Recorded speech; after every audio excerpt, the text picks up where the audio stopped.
Chapter 1.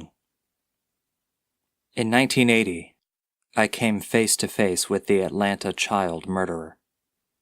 I was 12 years old, the same age as many of his victims.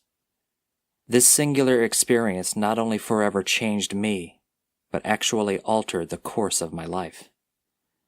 But long before this seminal visit to the city of Atlanta as a child, long before this encounter with evil, I was obsessed with the monster who was littering the woods of the metro area with the broken bodies of little black boys.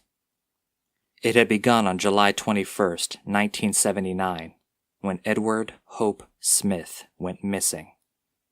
He was last seen leaving the Greenbrier skating rink on Stone Street, parting ways with his girlfriend at the intersection. His body was discovered 7 days later in a wooded area in a ravine just off Niskey Lake Road by a woman looking for cans. He had been shot with a .22 in the upper back. The area, surrounded by loblolly pines, white oaks, and occasional dogwood and creeping kudzu vines, was a popular spot for people to dump their trash.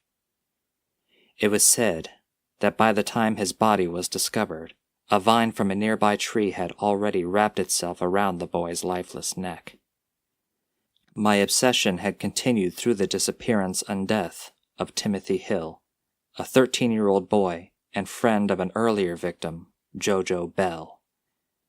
Timothy went missing on March 13, 1981, and was last seen in the area of Lawson Street and Sells Avenue. His body was found 17 days later on March 30th, the same day Ronald Reagan was shot by John Hinckley Jr., by a boater in the Chattahoochee River near Cochrane Road. His partially submerged body was some 25 feet from the bank. The cause of death was determined to be asphyxia by suffocation. There were other victims, of course, but they weren't children, and I wasn't nearly as obsessed with them. Children disappearing, dying, being discarded, some 17 so far, held my developing mind hostage, seized my attention, captured my preteen imagination like nothing before ever had. And it was only partially because of the cruel and capricious nature of the killings, the fragility and vulnerability of childhood, and the fact that my dad, the sheriff of the small Florida panhandle town where we lived, had a friend on the task force that was so ineffectually working the case. It was mostly because of how each and every little boy looked like and reminded me of my best friend in all the world, Marilyn Monroe. My fateful confrontation with the killer took place during the final weekend in November 1980, surrounded by gaudy gold Christmas decorations, and to the soundtrack of traditional Christmas carols played through cheap speakers, the thin electronic noises of video games, the wooden pop of pinball machines, and the desultory sounds of the city Sherman had burned to the ground.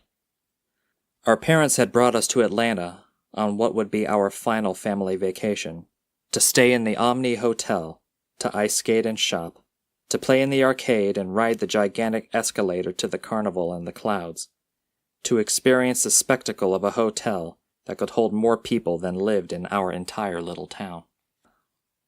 While Nancy, Jake, and I skated and played, Mom drank and Christmas shopped, and Dad watched TV in the room when he wasn't meeting with his friend on the task force. The Omni fit its name, all, or of all things, for the mammoth structure seemed to my 12-year-old self to contain all things.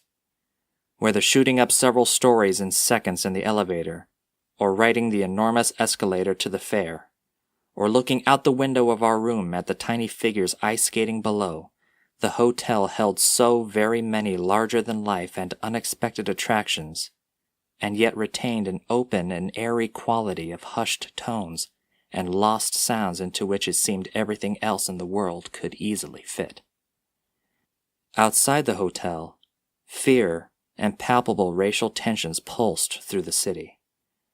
Inside, everyone whose job it was to cater to our comfort tried to pretend that there was no world outside this one, but an uneasy anxiety coiled beneath the surface betrayed them.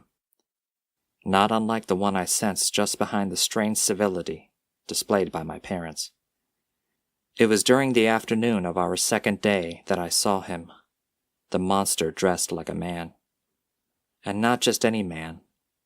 A soft, slightly effeminate, light-skinned black man in a long-sleeved, large-collared silk shirt with thick wire-framed glasses and a big afro, only part of which was visible beneath the Braves' baseball cap.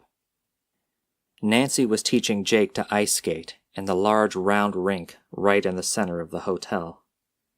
I was in the video game arcade trying to beat my best score on Space Invaders. I had just failed to prevent the invasion when he walked in carrying a handful of flyers. Unhurriedly and unapologetically, he scoped out the arcade. After identifying his marks, he began approaching black kids by themselves, handing each one a flyer, asking them if they wanted to be a star. The flyers read, "Can you sing or play an instrument?